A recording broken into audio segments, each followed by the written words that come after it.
ये गुड़िया छोटी सी गुड़िया है लगभग 1.5 साल की। इसके देखिए हाथों में, हाथ के ये जो रिस्ट है इसकी राउंडिंग हो गई है बोन्स की, यहाँ पे राउंड शेप हो गई है, ये देखिए राउंड शेप हो गई है। लेग्स की भी शेप इसकी थोड़ी सी ऐसे है, बोर्ड लेग्स हैं इसकी। और बाकी अब मैं आपको चल के दिखाता हूँ चाल इसकी गुड़िया की। प्यारी गुड़िया, चलो चलो चलो चलो चलो। ये देखिए इनसिक्योर वॉकिंग है इसकी, प्रॉपरली नहीं वॉक कर पा रही, पैर चौड़े करके चलना चाह रही है गुड़िया। तो ये विटामिन डी की कमी है इसमें। तो अभी 3-4 महीने से पेरेंट्स को लग रहा था कि 3-4 महीने से, ये जब मैंने एक्सरे करवाया इसका तो इसमें एक्सरे में एक तो कपिंग है, कपिंग कप जैसी एंड हो गए हैं, बोन एंड कप जैसे हैं इसके। एक फ्रेइंग भी है, हल्की फीकी फीकी भी हो गई है बोन्स इसकी। ये विटामिन डी के पेक्यूलियर लक्षण हैं। जब हमने इसके लेवल करवाया विटामिन डी का तो इसका 10 नैनोग्राम से भी कम, 10 नैनोग्राम लेवल था इसका। तो इतना कम लेवल, ये इसमें ये सीवियर एक कमी है विटामिन डी की। तो इसमें हमने सप्लीमेंट भी इशू कर दिए। लेकिन ऐसा क्यों हुआ? लोग अक्सर सोचते हैं कि विटामिन डी की जो कमी है वो उसे बस हड्डियां ही अफेक्टेड होती हैं, लेकिन ऐसा नहीं है। हड्डियों के अलावा बॉडी की हर सेल की हेल्थ के लिए विटामिन डी की आवश्यकता है, नीड है। तो हमारी स्किन का ग्लो भी चला जाता है अगर विटामिन डी की कमी। अगर विटामिन डी की कमी बच्चों में भी हो सकती है, बड़ों में भी हो सकती है। तो एक तो स्किन की हमारी हेल्थ के लिए बड़ी अच्छी है, फिर हमारी इंटेस्टाइन की हेल्थ के लिए भी अच्छी है, हमारी बालों की हेल्थ, बड़ों में बाल झड़ने लग जाते हैं, इम्यूनिटी वीक हो जाती है, बार बार इन्फेक्शन होते हैं बच्चे को। तो उन सबसे बचाने के लिए इसका सही समय पे इसका प्रॉपर ट्रीटमेंट होना चाहिए विटामिन डी की कमी का। और फिर हम रियरिंग ऐसी करें बच्चे की, बच्चा हेल्दी तब होगा जब उसे बैलेंस डाइट होगी। अक्सर ये मिस्टेक बड़े सारे पेरेंट्स करते हैं कि बच्चे को दूध ही दूध देते रहते हैं 1.5-2 साल तक, तो खाली ऐसे दूध देने से नहीं काम चलेगा, बैलेंस डाइट होनी चाहिए। लोग कहते हैं कि विटामिन डी तो दूध से मिलती है, कैल्शियम दूध से मिलता है, लेकिन ऐसा नहीं है। बैलेंस डाइट सबसे बड़ी एक कंपलसरी चीज़ है। 6, 7, 8, 9 महीने तक तो दूध से काम चल जाएगा, लेकिन जब बच्चा 6-7 से बड़ा, 8 महीने से बड़ा होने लगता है, फिर उसकी बड़ी नीड्स बढ़ जाती हैं। फाइबर्स भी मिले उसे, विटामिन भी, कार्बोहाइड्रेट भी, फैट भी। तो क्योंकि ये एक स्टेरॉइड हार्मोन है एक तरह का विटामिन डी, तो इसकी सिंथेसिस हमारी स्किन में होती है और किडनी की भी हेल्प लेनी पड़ती है, लीवर की भी हेल्प लेनी पड़ती है। तो हमारी बॉडी के ऑर्गन्स की हेल्थ बड़ी अच्छी होनी चाहिए, फिटनेस का लेवल, हमारी स्किन भी हेल्दी हो, हमारा किडनी भी हेल्दी हो, लीवर भी हेल्दी हो। उसके लिए हेल्दी फूड दें बच्चे को, सारे ही सब्जी, दाल, खिचड़ी, दलिया, रोटी ऐसा खाना देना शुरू कर दें 8-9 महीने की ऐसे ही।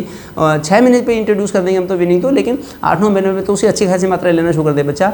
9 महीने की उम्र के बाद दूध तो 2 बार ही ले तो बच्चा काफ़ी है, लेकिन बाकी सारी चीज़ें लेते रहे। ये बच्ची दूध ही दूध लेती रहती थी, तब इसमें विटामिन डी की कमी हो गई और मिनरल्स की कमी होगी। अब हमने इनको बता दिया, इन्होंने बैलेंस डाइट भी शुरू कर दी है।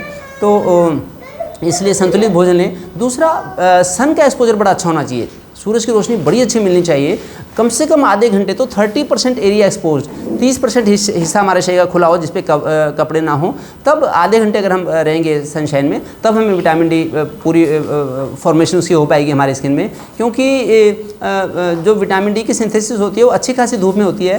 सर्दियों में तो सुबह 10 बजे से लेके 3 बजे तक की धूप बड़ी अच्छी है और सब लोग सहन भी कर लेते हैं। आजकल जैसे गर्मियाँ हैं, गर्मियों में सुबह 8 बजे से लेके 1 बजे तक की धूप को ईजिली हम बियर कर सकते हैं। फिर शाम को 3 बजे से लेके 3-4 बजे से लेके 7 बजे तक की धूप को हम सहन कर सकते हैं, उसमें आधे घंटे धूप में लेके जाएं। क्योंकि जो ज़्यादा तीखी धूप है गर्मियों में, जो दोपहर की धूप है 1-2 बजे की, उसमें फिर स्किन डिसीज़, दूसरी स्किन डिसीज़ होने के भी चांस रहते हैं, क्योंकि अल्ट्रावायलेट रेज बहुत ज़्यादा फिर मिलती हैं उसमें। तो इसलिए ऑप्टिमम लेवल सनशाइन का भी मिले। दूसरा तरीका है मालिश का, कि बच्चे की मालिश भी करते रहें। अगर तिल के तेल से मालिश सुबह करेंगे बच्चे की पौना घंटे के लिए, सूरज निकलने से पहले खूब देर तक मालिश करेंगे, तो उससे उसकी बच्चे की स्किन की हेल्थ बड़ी अच्छी होगी और विटामिन डी के प्रिकर्सर्स बन जाएंगे, मिल जाएंगे बॉडी को, रॉ मटेरियल मिल जाएगा, जिससे कि वो विटामिन डी की सिंथेसिस अच्छी तरह करेगी। क्योंकि विटामिन डी का जो रोल है वो कैल्शियम को, फास्फोरस को एब्जॉर्ब करने में इसका रोल होता है, तो मिनरल्स को अवेलेबल कराती है बॉडी के लिए, इसलिए विटामिन डी की बड़ी आवश्यकता है। तो इसलिए पेरेंट्स ध्यान रखें। ये दूसरा एक शंख है, शंख जो है इसका अगर पानी भर के रख दें रात भर, तो इसमें भी, उसमें पानी में फिर कैल्शियम, मिनरल्स वगैरह, फास्फोरस, डिफरेंट मिनरल्स इसमें आ जाते हैं। और ये पानी अगर डेली बच्चे को पिलाएं, इससे भी विटामिन डी की पूर्ति होती है, इसका भी हमें फ़ायदा उठाना चाहिए। लेकिन अभी जैसे इसमें सीवियर स्टेज है तो हमने इसको सप्लीमेंट भी दिए हैं।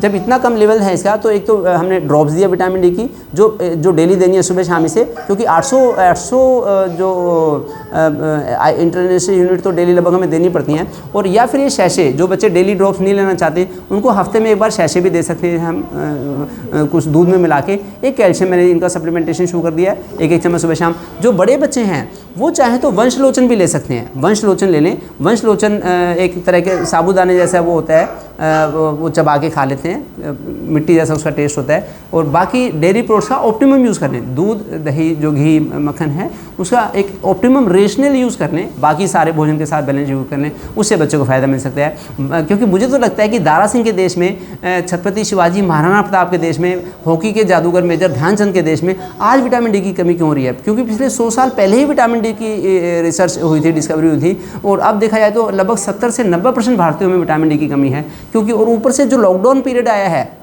डेढ़ से एक तो पिछले 200-300 सालों से मानव सभ्यता बहुत ज़्यादा घरों के अंदर रहने लग गई और ये चीज़ बढ़ती जा रही है तेज़ी से अंदर। और फिर लॉकडाउन में बहुत ज़्यादा वर्क फ्रॉम होम जो हो गया है, इसमें भी बहुत सारे लोग घर के अंदर रह गए हैं, तो उसमें भी विटामिन डी की कमी देखी जा रही है ज़्यादा। तो इसलिए मैं चाहता हूँ कि सब लोग बाहर ज़रूरत पड़ने पर बाहर निकलें, धूप का एक्सपोजर भी लें और फिजिकली एक्टिव रहें, बॉडी को फिट रखें, जिससे कि हर ऑर्गन हमारा फिट होगा तो विटामिन डी हमारी बॉडी में सिंथेसाइज हो पाएगी, फिर हमें सप्लीमेंट लेने पड़ेंगे। बाकी इससे रिलेटेड जो भी आपकी क्वेरीज हों तो आप, ये मेरा कॉन्टैक्ट नंबर भी है। क्योंकि और मैं तो अपने YouTube चैनल पे लाइव भी होता हूँ हर संडे को शाम को 3 से 5, आप 4 से 5 आप उसमें लाइव सेशन में भी जुड़े, जो मेरा जगदम्बा बेबी केयर का चैनल है यूट्यूब का, और इंस्टाग्राम पे भी शाम को 3 बजे लाइव होता हूँ। और ऐसी ही जो बड़ी सारी वीडियोज़ हेल्थ रिलेटेड वीडियो हैं जिनको हम नेचुरली क्योर भी कर सकते हैं, और जहाँ पे जरूरत हो दवाई भी की भी जरूरत पड़ सकती है, बहुत सारी वीडियोज़ मेरी इस यूट्यूब चैनल पर, इसको भी देखें। Thank you.